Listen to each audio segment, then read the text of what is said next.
Si nous voulons créer le paradis sur Terre, c'est en fait créer une nouvelle civilisation. Si on prétend être capable de créer une nouvelle civilisation, il faut être capable de reconnaître et d'accepter que nous avons créé celle que nous avons en ce moment. Donc en réalité, en fait, nous sommes responsables, nous sommes créateurs. Le monde est le résultat de nos choix. Mais est-ce que ça veut dire que nous avons choisi, que nous sommes responsables de tout ce qu'il y a dans le monde, notamment les choses, les mauvaises choses, les choses inacceptables, les choses négatives? Bien, pas nécessairement. Bien sûr que non.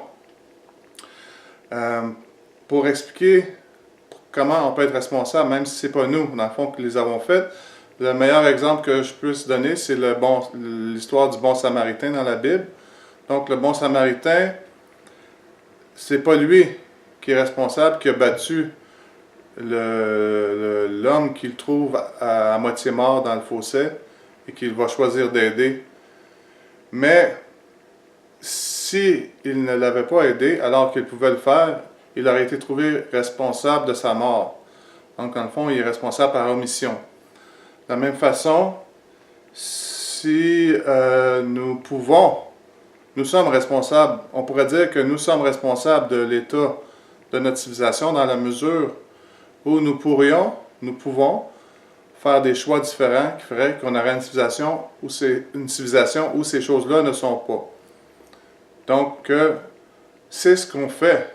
C'est quelque chose qu'on fait lorsqu'on se donne comme objectif de créer le paradis sur Terre, parce que par définition, le paradis sur Terre, c'est un monde, une civilisation dénuée des choses inacceptables.